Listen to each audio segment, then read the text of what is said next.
Kareem. And even after we talked about the dream, again somebody emailed that there's somebody in the UK calling themselves Imam Mahdi, what do you think? Well, what I think is that, are you not watching the broadcast before you email us ridiculous questions? That we just talked about this the night before, and this phase of Dajjal people coming out to misguide people towards Sayyidina Mahdi salam, and it's not going to happen, and it's not anything they can perceive, and that they have to be super prepared. The reality of Imam Mahdi salam is super powerful, immensely powerful, and people will not survive just trying to enter into that presence.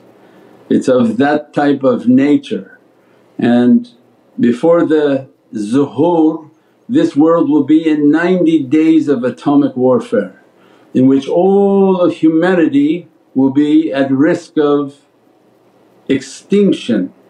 It's a extinction type event in which these people want 6 out of 7 people off the face of the earth, and they are inspired to do these things, and Allah has given a permission. And the advent and the arrival and zuhur of Sayyidina Mahdi salam comes right at the point in which people are going to become extinct.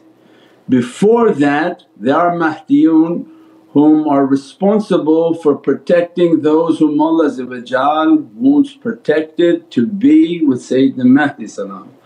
Means although they wish to extinguish the light, they can never extinguish the light.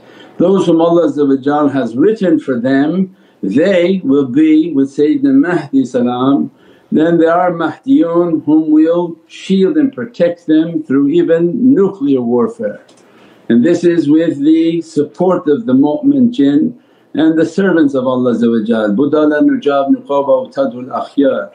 And the knowledges that are being taught is for people to give an understanding that as they come through a veil means that they're not in our dimension.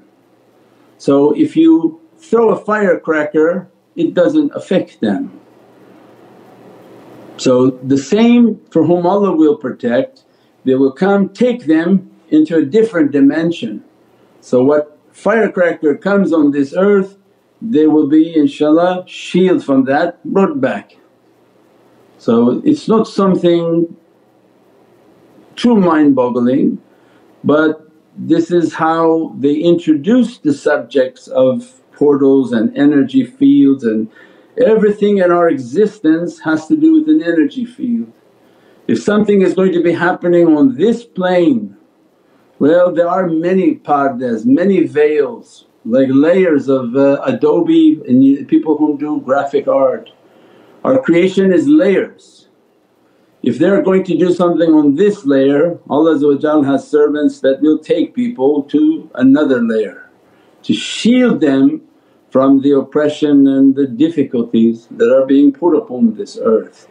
But it requires for them to study, it requires for them to be inspired to connect, it requires for them to bring up their energy at a level in which to exist and survive at these events.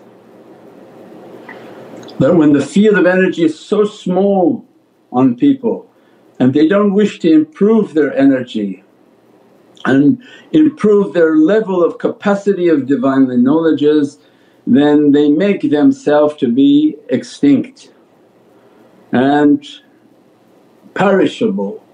And those whom Allah expands within their heart and soul, there's a reason.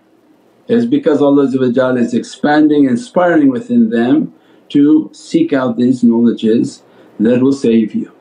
Seek out these knowledges that will raise you, raise your level of consciousness, raise your level of understanding. Don't be a square box-headed person, because those square box-headed people won't be around for very long, because they exist within a very physical confined understanding, and as difficulty comes it comes to those minds first. Those whom expand their consciousness and their understanding, expand their vibration and their realities, they should find themselves secure with these realities, blessed by these realities and dressed by the love and the ishq of Sayyidina Muhammad. Shab niyat khatm kharjugan.